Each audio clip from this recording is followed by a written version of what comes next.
மகிழ்ச்சியின் சத்தம் வழங்கும் அனுதின தேவமன்னா. Voice of Joy presents Daily Manna by Reverend A. Benedict. Praise the Lord. God loves you so much.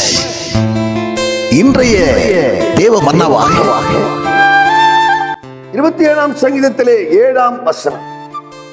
கர்த்தாவே, நான் கூப்பிடுகிற சத்தத்தை நீ கேட்டு எனக்கு இறங்கி எனக்கு உத்தரவு அருளுச்செய். மன்னாவின் தலை நம் கூப்பிடுதலுக்கு இறங்கி நமக்கு மறு உத்தரவு அருளும் தேவன். நம் கூப்பிடுதலுக்கு இறங்கி நமக்கு மறு உத்தரவு அருளும் தேவனாக இருக்கிறார் நம்முடைய தேவன். நாம் என்னை கேட்கிற அருமையான தேவச்சனம், இப்பொழுது நான் உன்னை கைவிட்டேன், ஆனாலும் என்னுடைய உருக்கமான இரக்கத்தின் நிமித்தம் உன்னை சேர்த்துக் கொள்வேன். அற்ப காலம் உள்ள கோபத்தின் நிமித்தம் இமைப்பொழுது என்னுடைய முகத்தை உனக்கு மறைத்தேன், ஆனாலும் நித்திய கிருபையுடன் உனக்கு இறங்குவேன் என்று சொல்லுகிறார். ஆம், அவருடைய இரக்கத்திற்கு முடிவே இல்லை என்று வேதம் சொல்லுகிறது. அவருடைய இரக்கத்திற்கு முடிவே இல்லை. காலைதோறும் அவைகள் புதிதாக இருக்கிறது. அவனை கேட்கிற அருமையான தேவச்சனமே, அவர் மனம் இறங்குகிற மனதுருக்கமுள்ள மாதேவனாக இருக்கிறார். அடைக்கப்பட்டிருந்த கற்பத்தை ஆண்டவர் திறக்கிறார். எப்போது திறக்கிறார் என்று சொன்னால், அவள் கூப்பிடும் போது ராக்கேல் அவள் மண்ணிட்டு செபித்தாள். மிகுந்த பாரத்தோடு ஊக்கமாய் செபித்தாள்.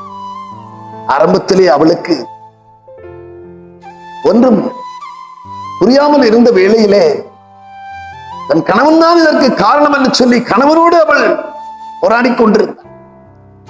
தினம் தினம் அவனை மனமடிய செய்து கொண்டிருந்தாள். அவன் சொன்னான், ஏன் இப்படி நடந்து கொள்கிறாய்? உன்னுடைய கற்பத்தை தேவன் அல்லவோ அடைத்திருக்கிறார், நான் தேவனா? என்னிடத்திலே ஏன் இப்படி நடந்து கொள்கிறாய் என்று சொல்லி சொன்ன பிற்பாடு ஆண்டவரிடத்திலே அவள் தொடர்ந்து முறையிட்டுக் கொண்டே இருந்தாள். முறையிடுதலுக்கு ஆண்டவர் செவி கொடுத்தார்.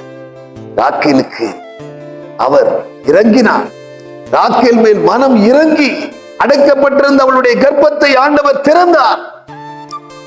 அந்நாளுக்கு அவர் மனம் இறங்கி அடைக்கப்பட்டிருந்த கர்ப்பத்தை ஆண்டவர் திறந்தார். எனக்கு அருமையான தேவச்சனம், உங்களுக்கும் மனம் இறங்கும். உங்கள் காரியத்திலும் ஒரு அற்புதத்தை செய்வார். உங்களுடைய எப்பேற்பட்ட சூழ்நிலையிலே நீங்கள் காணப்பட்டாலும் அந்த சூழ்நிலையிலே உங்களுக்கு உதவத்தான் ஆண்டவர் காத்திருக்க சிந்தையாய் இருக்கிறார்.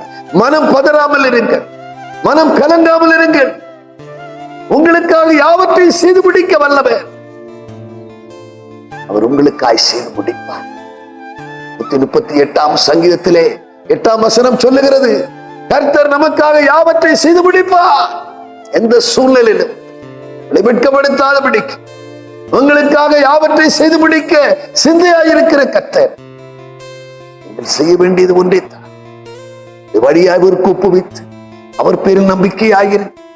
ஒரே உங்கள் காரியங்களை வாய்க்க பண்ணுவா, உங்களுக்கு ஆசி வழங்குவா, உங்களுக்காக யாவற்றையும் செய்து முடித்து உங்கள் தலையை நிமிர பண்ணுவா.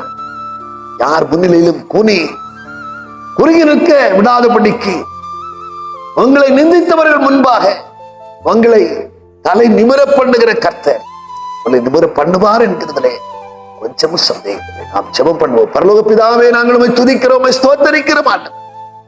விண்ணுக்கு மண்ணுக்கு உரியவரே, ஆண்டவரே, கூப்பிடும் யாவருக்கு உண்மையாய் கூப்பிடும் யாவருக்கு சமீபமாய் இருக்கிறவரே, ராக்கேலுக்காக மனம் இறங்கினீரே அப்பா, அந்நாளுக்காய் மனம் இறங்கினீரே ஆண்டவரே.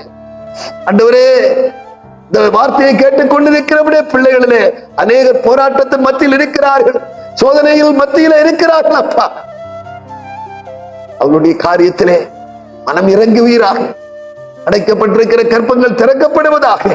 என் தேவன் ஆண்டவரே, அவருடைய செபத்திற்கு பதில் கொடுத்து அவர்களுக்குள்ளே ஆண்டவர் இழந்து போன மகிமையை, இழந்து போன நிம்மதியை மீண்டும் தந்து அவர்களை நீ ஆசீர்வதிக்க வேண்டும் என்று சுபிக்கிறேன். என் ஜனங்கள் நான் அளிக்க நன்மையினால் திருப்தி ஆவார்கள் என்று சொன்ன வார்த்தையின்படியாக உடைய பிள்ளைகளின் நன்மையினால் நிரப்பும்படி ஆசீர்வதித்து சாட்சியை நிறுத்தும்படி செபிக்கிறேன்.